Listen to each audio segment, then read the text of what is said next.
Revenge films. This is the story about how the wedding of my colleague turned into a fiasco. The company that I work for is pretty liberal. They don't say no to relationships between colleagues as long as there's no conflict of interest at work. People find it hard to find love once they graduate from college, because they're usually too busy with work to meet new people. So it's nice to work at a company that is supportive of people falling in love at the workplace. That's why there were so many couples at our company. Not everyone was open about their relationships, though, and liked to keep them a secret.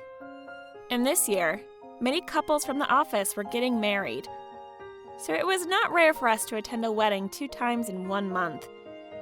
I'm spending so much money to go to weddings. It was fun in the beginning, but now I'm sick of the cookie-cutter weddings. But the wedding invitations kept on coming. My colleague Sarah was getting married to Matt, also a colleague. I hope to see you all at my wedding. I'll send you the invitation soon. I wasn't dating anyone then, so I wasn't looking forward to attending another wedding alone. Sarah knew that she was beautiful, and she would take every opportunity to let everyone know that. I feel sorry for you, April. It must be hard to get a date with your mediocre looks. I wish I could share some of my good looks with you. To be honest, I had no intention of celebrating the wedding of a colleague that was so mean to me. I didn't care that she was getting married, and I wished that I didn't have to go out of obligation. I put away my feelings and attended the wedding with my other colleagues. On the day of the wedding, something big happened. Sarah was wearing a gorgeous white wedding gown and showing off her beauty to the guests. The wedding speeches began, and the guests listening laughed and cried at each story told. Our manager at work was the last one to speak. Our manager has had a few drinks too many and was about to give his speech in a joyful mood. He was notorious for drinking too much at social events. He would often cause issues at drinking parties where he would get very drunk and get too chummy with female employees. He would also start lecturing the male employees about work and what they should do to perform better. People at work disliked him because of this. But today was a formal event, and both Sarah and Matt's parents were going to hear what he had to say. We were worried that he may say something inappropriate during his speech. His speech started off well, but near the end, our manager began to slur and started talking about things that were not supposed to be said at a wedding. I first met Sarah at a dinner among colleagues. That day, we spent a night in a hotel together, and we've been lovers ever since. The wedding guests were stunned by what our manager had just revealed to everyone. Sarah became pale in horror. To everyone's dismay, our manager continued his speech. We promised each other that we would continue to be lovers even after she marries Matt. I plan to share Sarah with Matt. This is such a happy day. Congratulations to the happy couple. Cheers to my lasting relationship with Sarah. My manager was stupid enough to let everyone know that he was having an affair with Sarah, and he had no intention of ending it. In shock, Sarah's mother fainted, and Sarah began to weep. Matt was in a daze. Get him off the stage! Some of our colleagues ran to the stage to get my manager to stop speaking. It was chaotic. I'm your manager! Let go of me! But he was taken to another room against his will. The bride and groom and their parents made their escape soon after. The wedding staff didn't know what to do. So I guess Sarah was having an affair with our manager? Unbelievable. I don't understand why she decided to marry Matt if she has a lover. The guests began to murmur and gossip. Eventually, one of the wedding staff explained what events would take place from that moment on. It was announced that the rest of the wedding was going to be canceled. Staff explained that the bride and groom would be returning all the wedding gifts and celebration money. People wondered about the after party, and it was announced soon after that the parents of the bride and groom would cover the cancellation costs of the venue. A few days after the wedding, it was decided that Sarah should pay alimony payments to Matt. Sarah and her parents requested the same amount in damages to our manager. But there was a problem. Our manager was married, and his wife refused to pay the money. She couldn't understand why her family had to pay money when Sarah was the one having an affair with a married man.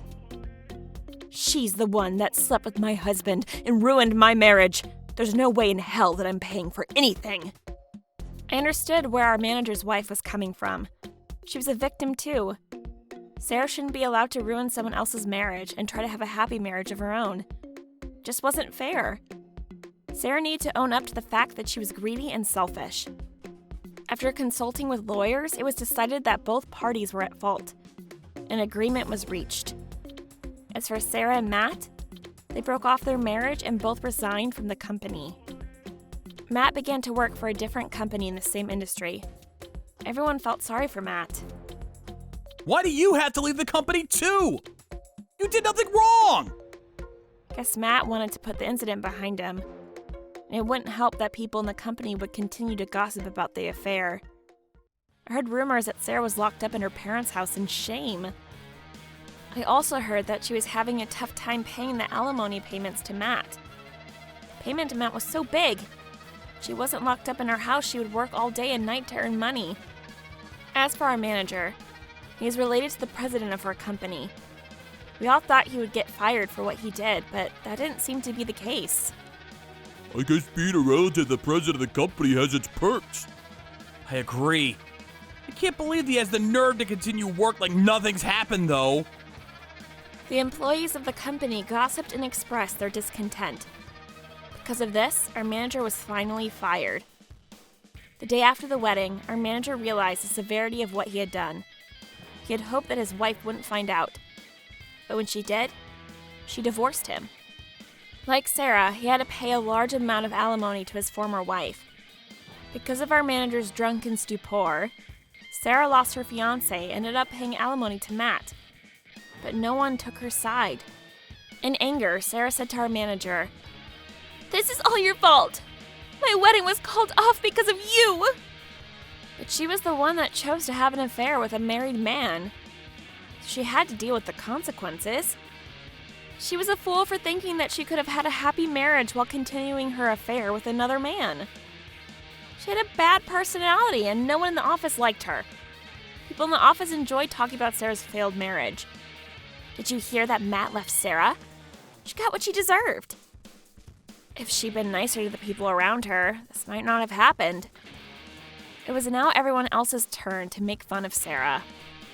It was too uncomfortable for Sarah to continue working at the company, so she resigned. To be honest, I didn't really care about what happened to her, because we weren't close. But she got what she deserved. She should have been smart enough to know that starting an affair with a married man never ends well. If your wedding gets called off, you usually have friends to comfort you. But Sarah's case, she didn't have any true friends. If she had treated everyone around her with more respect, she may have had a friend to comfort her when she needed it. 3 years later, I got married to a man that a friend of mine introduced me to. We didn't have a glamorous wedding like the one that Sarah and Matt had, and it was a small gathering of family and close friends. But I was happy that my friends were there to celebrate me on my big day. My friends who came to the wedding told me that Matt had gotten remarried to his colleague at his new company. I was glad to know that he had found happiness. What happened to Matt with Sarah was really terrible, so he deserved to be happy. As for Sarah, people still gossiped about how stupid she was for inviting her affair lover to her own wedding. No one wanted to date or marry such a fool, so Sarah was all alone. How was today's video? If you enjoyed it, please subscribe, like, and leave a comment. Stay tuned for more.